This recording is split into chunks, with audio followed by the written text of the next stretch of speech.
A lot of people like to use what they call the Romans road method of leading a soul to Jesus Christ. And what they do is they take you through the book of Romans and they give you a set of verses to explain how you're a sinner, which is good.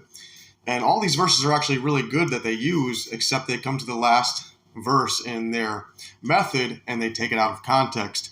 And they go to Romans chapter 10, verse 13, and they tell you that salvation comes after you say something with the mouth. And a lot of the times they'll say that you have to pray and ask God to save you.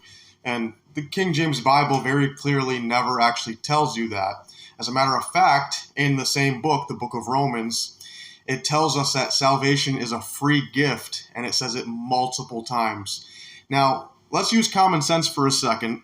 When somebody is giving you a gift, do you ask for it as they're giving it to you? Or do you accept it by faith and say, thank you? You see what I'm saying here? The context of this is very simple because Paul wrote Romans through Philemon, and he also wrote the book of Hebrews. That's pretty much proven already.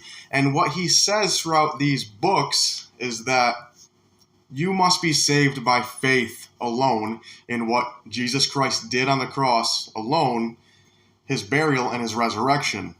And that's it. He gives you the gospel of salvation in 1 Corinthians chapter 15, verses 1 through 4. And he says, if you believe this, unless you're believing in vain, which is a non-genuine belief, then you will be saved. And he never mentions asking God to save you. He always says it's about faith and believing in that gospel, the gospel of your salvation, as he calls it. So no, you're not supposed to pray and ask God to save you, because that's not what saves you. The salvation comes when you believe and put your faith in what he did for you, and you accept that free gift, as Romans also says, and you accept it by faith. Now, the psalmist himself said, I believed, therefore have I spoken. So once you believe, you get God's imputed righteousness. You get sealed with the Holy Spirit of promise unto the day of redemption. And that is an eternal salvation, so you now have everlasting life.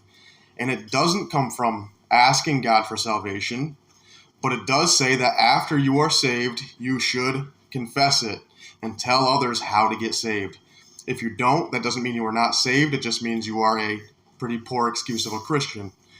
But otherwise, salvation comes from faith alone in what Christ did alone, according to the Scriptures.